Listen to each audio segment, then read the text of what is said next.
Welcome back to the Friends podcast. I'm your host, Luna Leone, and our show today is about the exciting reunion of the original Gremlins creative team for an upcoming 2027 sequel that's bringing beloved childhood chaos back to the big screen. So Warner Brothers just dropped the news that Gremlins 3 is happening, and my first thought was, wait, there was a Gremlins 2?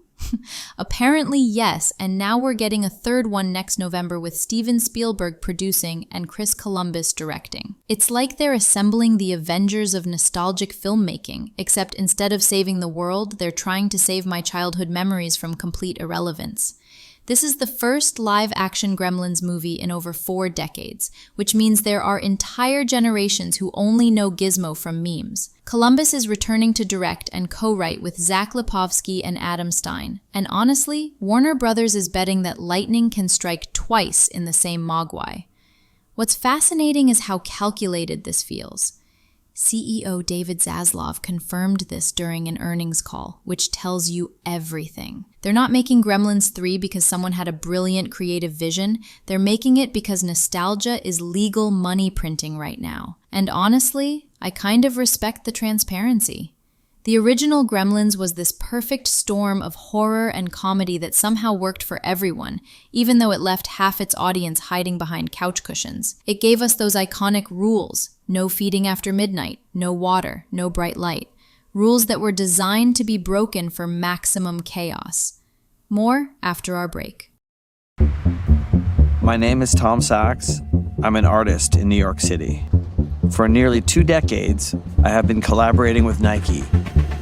Nike running is for runners. Nike basketball is for basketball. Nike craft is for everyone else.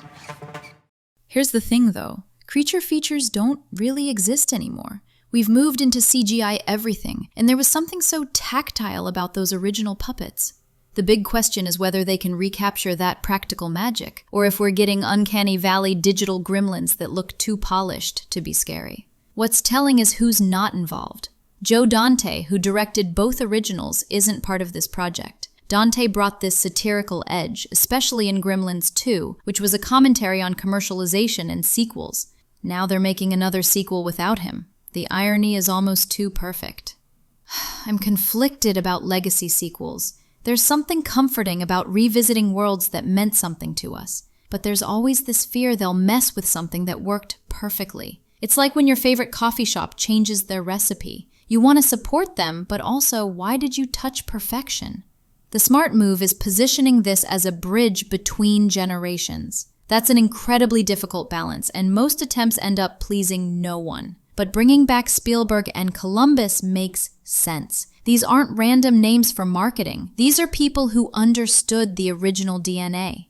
Honestly, my excitement outweighs my skepticism. Yes, it's a calculated business decision, but sometimes those result in genuinely good movies. In a world full of superhero franchises, there's something refreshing about going back to cute creatures that turn into chaos monsters when you break basic rules.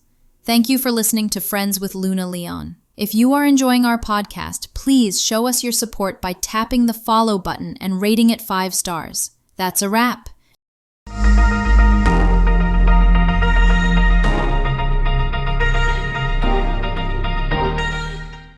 Grep News. Thomas.